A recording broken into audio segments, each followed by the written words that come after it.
We're back, and today we're going to do the first BFE walkthrough from the entire system we set up for our county using the data and the tools that we've already went through. And one of the things I've been working on is to automate these request file folder creations, and I've actually did some work on this file to when I click on new request, it copies the seed file as it did before, but also does a few other things. And one of the other things it does is configure my Quick 2 program that we're going to use to calculate the BFE. And also it puts a shortcut to the NSS program that we use to calculate discharge. Not only that, but we have the workbook in here, and it made a few changes to that to make it more functional. So let's just get to this. Let's launch our seed file that we've been working on. We pulled together some base layers to let us actually calculate the BFE. And this is what this specific thing is for. The idea is that somebody calls in, you find out where they're located, you talk to them about the programs, and you calculate a BFE to see how it affects them. Because we want to measure the risk, we want to talk to them about the risk to their property and how they can lower that premium, or maybe even pick up the insurance that they need to mitigate that risk. So we're going to do it. Now I've pre-selected a location, but I want to go through the tools that in QGIS that help you locate an address and to quickly move around in the space that has a grid on it. And let's get this thing going. We've talked a little bit about QGIS, but one of the things I've did recently in my seed file was I turned off the snapping. Evidently that does this indexing thing sometimes that really slows it down when you're creating shape files and things like that. So I turned it off by default, at least in my seed file here. And I'm also going to use our pre-selected point that we've gone over here in the past. And I put that under data, and I put it under sample. No, I don't think it was sample. Yeah, it was sample. POIs. I think POIs is a good thing to start, especially if you're a person in the county. I would keep a big database of this, of past requests, and haven't really got that far yet into this process here.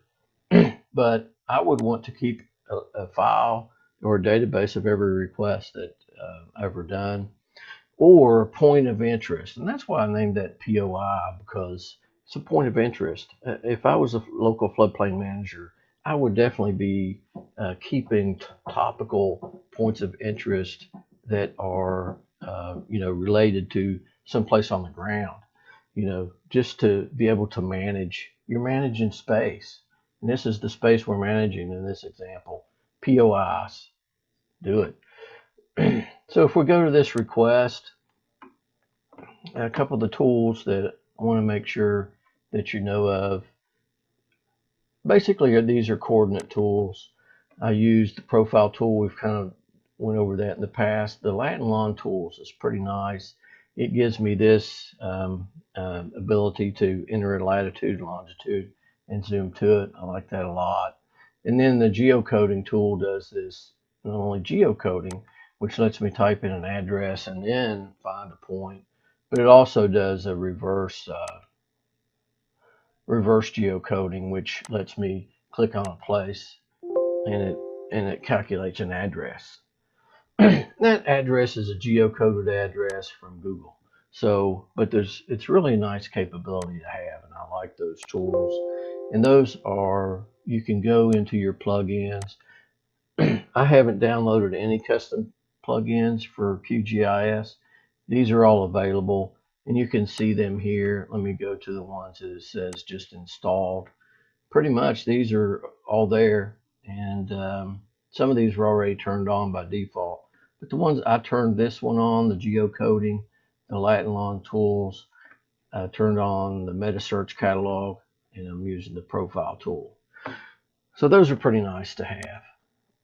but I've selected our POI, and I'm going to go to it, and I've set up my layers the way I want them. Some turn on and off while I zoom in, and I always like that feature of desktop GIS system. You just have so much control over it. I mean, you know, when you're using a portal, somebody else is controlling it for the most part, but this you have total control of, and they're able to do a lot of neat things, and that's why I like it. And I think it's really great that it is free, because I haven't run into any limitations as of yet, and this is a need. This is applying GIS to a specific need in the community, and I think that's what's awesome. So we also created this tool over here pretty quickly that lets us, the first step is to calculate the watershed square miles. I'm going to open up our workbook here, because it'll just walk us through it. So the worksheet, first thing, square miles. So here's the location of interest, or in the POI that we're going to calculate for. So to do the first step, we want to turn on the streams. And then I'm going to go to our script that it was in a previous video. I'm going to get the coordinates to this point. And basically, I want the coordinates to this. This is a raster layer, so this is a cell. I'm getting the coordinates to that cell. And then those coordinates reflect the flow direction grid that we're going to use to calculate the square miles of the watershed, or the basin. That's what we've been calling it. So this is the new one, just created it.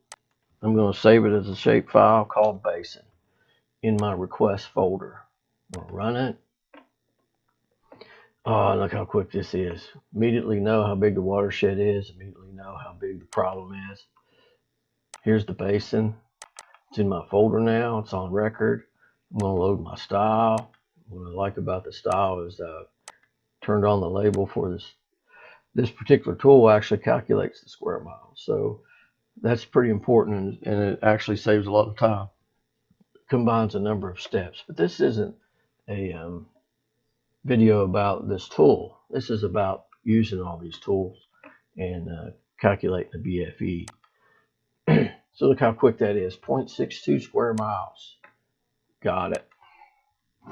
0.62.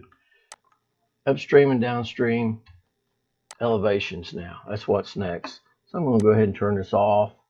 Now I want to turn on the NFHA layer, National Flood Hazard layer, and we're going to create cross sections now so that we can calculate elevations layer. And in this case, we want to create a new layer, new shapefile layer. We're going to put it in the same directory, or new directory. I'm just going to call it cross section. And it's going to be a line. We already been using this a lot, and I think this is defaults to your project, and that's fine. NAT 83 UTM 017 North for our county. I'm going to go ahead and create it. You want to make sure I have mine turned off, so everything that comes in is turned off. So I always have to remember to turn that on so I can see it. And I want to change the symbology. I think this is great symbology right here. Big bright line. And to start editing it, you just click the edit button, and then you want to add a line feature. So we're going to go ahead and do that. And it's good to do this. Now, I'm looking at this aerial photography. This is from our state. You know, you can see, and if you're used to the geometry and topography of your state, I know this is hilly, so it comes down into the valley, and then it'll go up slope here. And most of the time, these roads run next to the creeks. This particular area, it's really hard to see the creek, but it's in here. I can see it pretty good right here, snaking around. Different layers show at different locations because it's hard to identify. But we're going to do our best. This is a pretty wide floodplain. It looks like it goes up the hill. And I want it to be perpendicular to the creek. So I'm just going to And the other thing is that you want to select it, or you want to place the line on the left bank going downstream to the right bank. And that's what we did. And information is placed in that way. Information is usually collected in programs as it's placed. So that's critical because we want these, the reason the direction is critical is when we take points off of this later on, they'll be from left bank to right bank. And we know by our basin that the flow, this is going downstream here. Left bank going downstream, right bank going downstream. Here's the basin. Upstream, downstream, upstream, downstream. Left bank, right bank. It'll be important later on.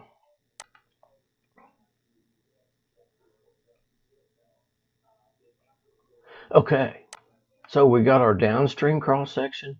Now I'm going to take this off now, this National Flood Hazard layer, because our next point doesn't need, we're using our next cross section mainly to get an elevation. To get an elevation for being upstream, we usually go upstream about 100 feet minimum and place another line.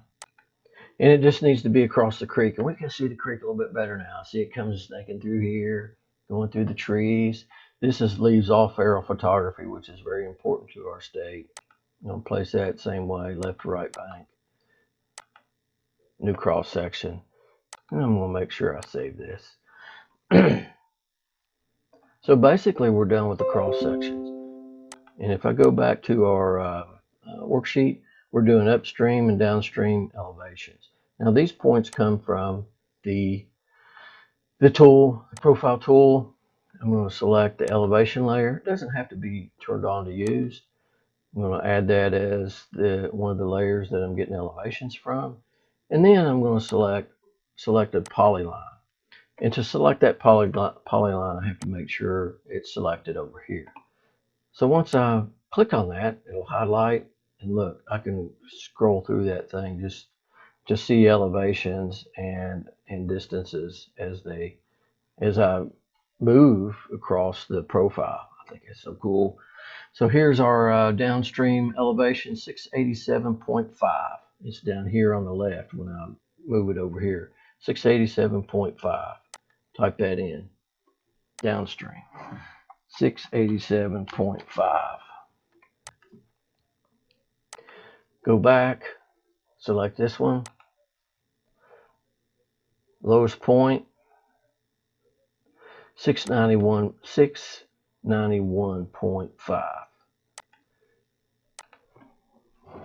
691.5. Here we go. And you know, sometimes the upstream is not always the highest elevation. If it's not, move further upstream. That's how you fix that.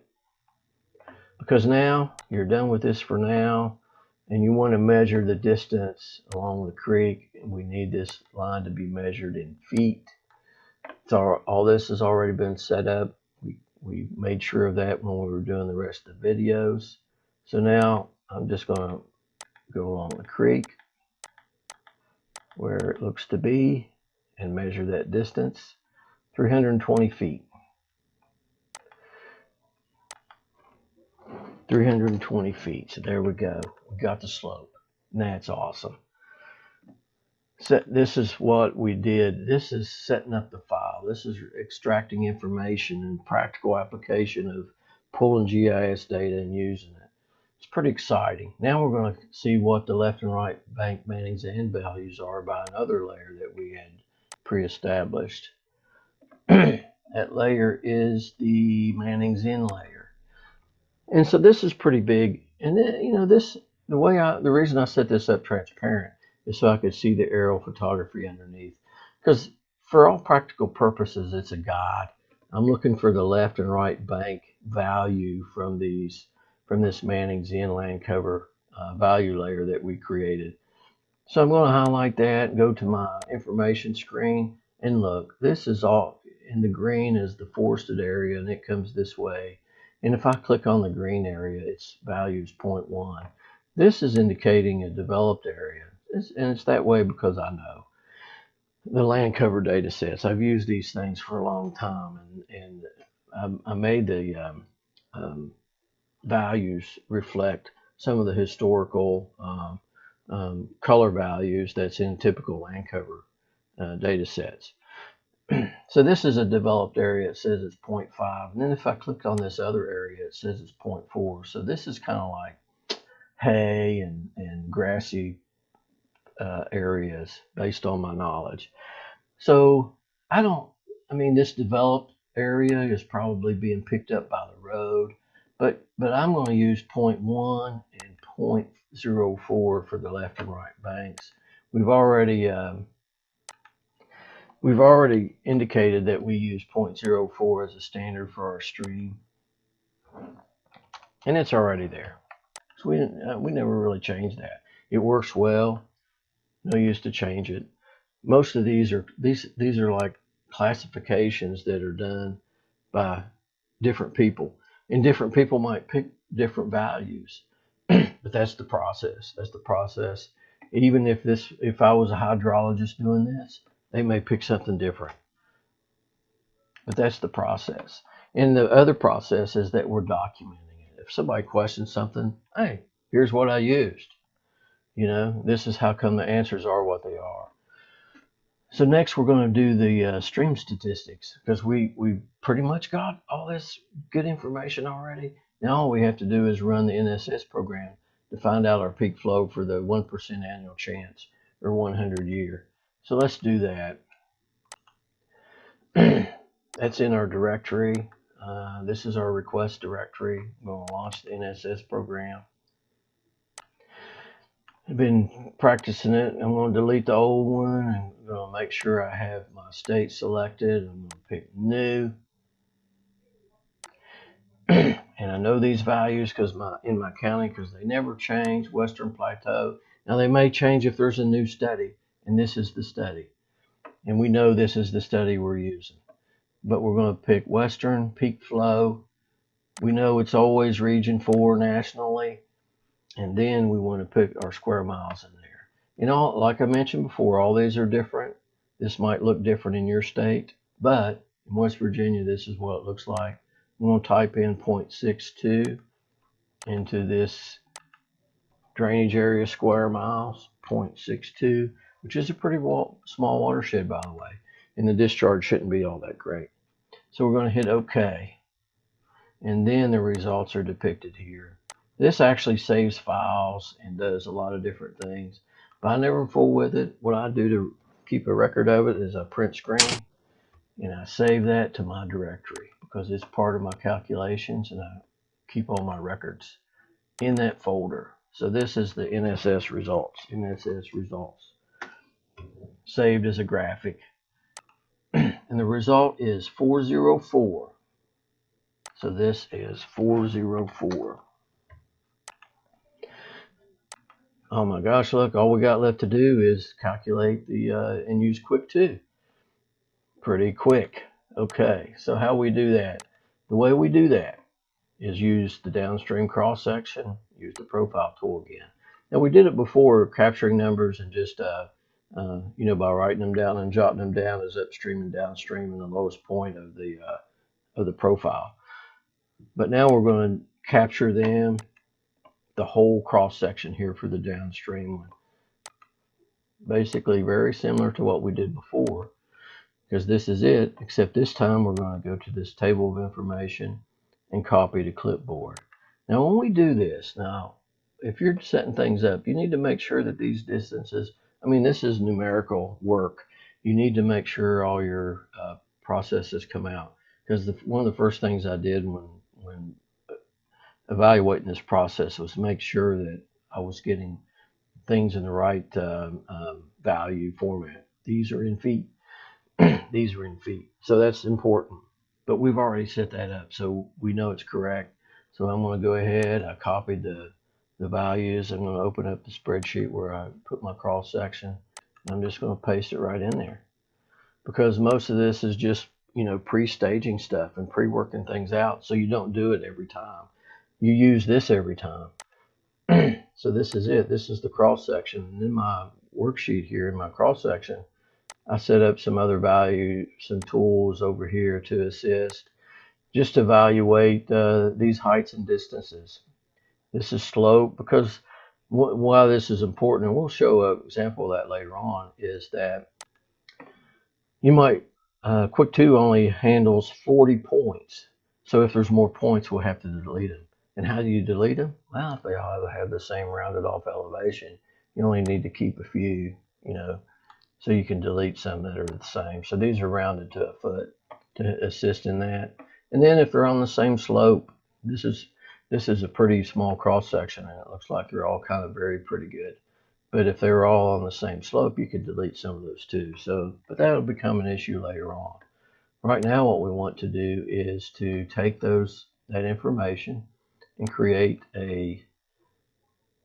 basically a scatter diagram that shows our cross sections. Because what we need to identify on this cross section, and it's short enough that we just going to go ahead and use it, is we want to identify left and right bank in the center of channel. So the lowest point is generally center of channel, and then you have a left and right bank. So I'm going to highlight these points. It says here that it's at station 19.6, so I go to 19.6. And since we know that we put these in from left to right, this is the left bank. So that's important. And then we want to identify the right bank. So I'm going to do the same thing on the other side. And this value is 26.1, 26.1. So it's right there, right bank. So now what I do with this is format a file in Quick 2. And that's what this next tab does. It's already formatted. This is the text that you would put into a text file, which we're going to do. I'm going to delete all these actual values that we're not going to be using. But we do need to input these three values up here as the number of stations, left bank and right bank. So the number of stations that you just count, 5, 10, 15, 20, 21, 22, 23. And there's not a really good way to automate that, so I didn't. But that's important because this is the format for the program Quick 2. One of the reasons why I selected the DOS version, because I got this to work on this version 2, which is a little bit more Windows 98 type interface. It didn't work. I couldn't get it to work. So that's why we're using this. 5, 10, 15, 20, 21, 22, 23. These are all the values that'll show up in the, for the left and right banks, Manning's in values, and so forth. Here's the 23. Here's the discharge. We're just formatting it right here so we can input it into our program. So now if I go to the cross section, left bank is station 19.6. Left bank right here, paste. Yes, 19.6 shows up. Right bank, 26.1, copy. And it's important that they're all the same format, because I do wrong there. Paste. Yes. Did something wrong. Copy. Paste. Yes. Because there's rounding issues in spreadsheets, and we have to make sure that they're all the same. If you look at some of this code, you'll see some of the tricks I did to do that. But now all we have to do is take this formatted column and create a text file in our request directory. And I'm going to call this, it's just a text file, and I'm going to call it crosssection.xsp. And this will be in every folder that we do one of these. It'll have one. XS, I don't think it's P. I think I usually call it XSC. I don't know what P is. I don't know what that means, but I'm pretty sure that's the right one. There we go. Because I have it related to my notepad. That's what I thought. That's how I knew I made a mistake. So now, how easy this is. We got this configured to look in this directory. I launched the Quick 2 program. Tell it normal depth, irregular channel. Here I hit F6 to retrieve our file. The DOS, I configured the DOS box to recognize this directory as C. No subdirectory. The file name is cross section.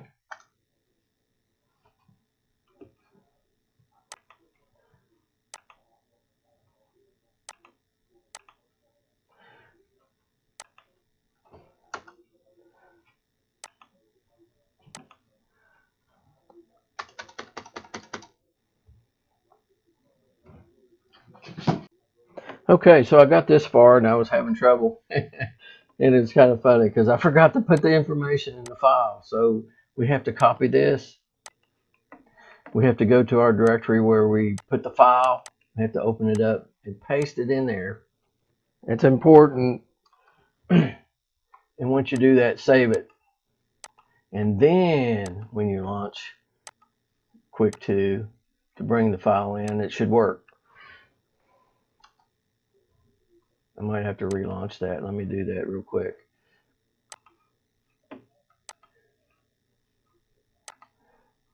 Cross section in there with the data in it. Launch Quick 2. Select the normal depth, item 3. Select irregular channel, which is I. And here you hit F6 to retrieve. We're entering C:, because that's the way we configured it. Subdirectory, enter, and then XSEC without extension, the name of our file, and there it goes. In same data. And I always usually at least check the last coordinate value here. It's at station 71.8, 700.7, 700.71.8, 71.8, and so forth. So we're in good shape. So now we're going to go back to the worksheet because the only thing we need to enter, and it's not saved in the text file, is the slope information. So I'm going to go ahead and make sure my window's highlighted. I'm going to hit my numlock to make sure it'll take input. Usually I turn it on and off real quick just to make sure, and I'm going to type in 0.0125. Enter.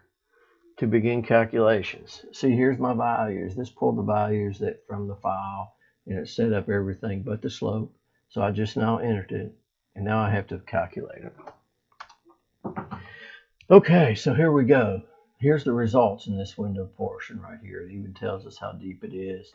This is like to the lowest point, which is in the channel. And this thing's super critical. So one of the things I wanted to point out is that in our spreadsheet, I put this: if supercritical flow, then use critical depth, because you have to do this to find out. In the supercritical, the critical depth is a different selection on our Quick 2. And the other reason I know this, I'm going to just exit out of that and launch it again. But because here's the file, the reference file, and you can actually copy this. And I'll have this stuff out there in a zip file that we can download and everybody can look at it. But if I paste that in there, this brings up the book for the process from FEMA. And you can very quickly hit find, and it's called critical. I'm just going to type in critical. There's one entry, hydraulics.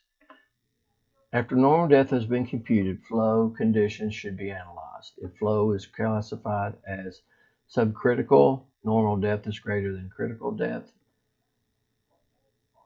Normal depth is used as the BFE. If flow is classified as supercritical, then critical depth is used as the BFE for natural channels. So that's what we're going to do. And that's what I like about this program, because it gives you those prompts. And then you have a book to look at too.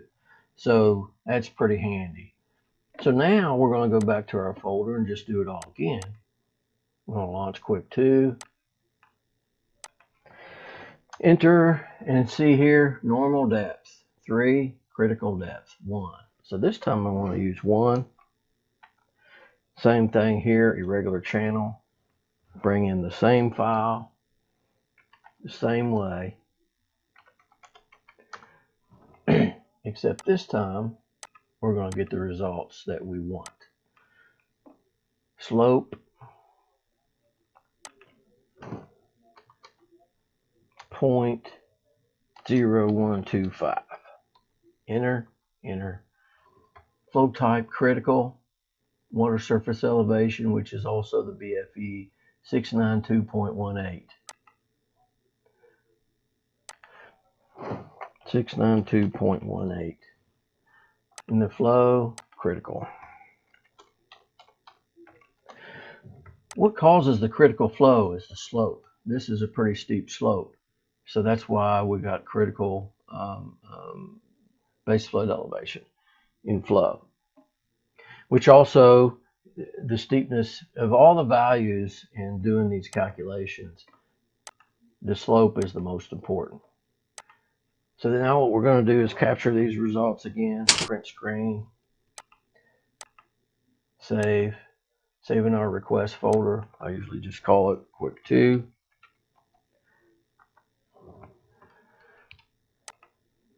We have the actual file that it uses. I mean, it's on record. We've got our worksheet with all the information in it. If anybody asks for it, if anybody questions it, we can send it to FEMA if it's needed, if they want to check it, because all this goes through their, if we're using it for doing an elevation certificate and sending it to FEMA, they would check it. They always check it. And here all we have to do is give them the information. We would send them this whole folder. It's got all the information they need if they're interested in checking it. So we're done. 692.18 is the BFE. So here's what I want to do over here on my file. I'm going to turn the Manning's in value off. Now I want to change the DEM so that we can see how that affects, you know, if there was a structure here, I want to see how the model displays the BFE to see if it affects the house. Set the transparency down to, I don't know, about half, and go to the style and change this contrast enhancement to clip to minimum and max. So this is where I can put the elevation in, and that is 692.18. 692.18. I'm going to colorize it, and I'm going to make it red. So there it is. That's what it looks like now. This is 692.18 right here at this cross-section elevation. And if we can see, let me turn on the National Flood Hazard layer. It makes a big difference. This is an estimated floodplain area. This is the floodplain as identified by the minimum requirements for a detailed study. Let me make this a little bit more transparent in FHL here if I can. Flood zones.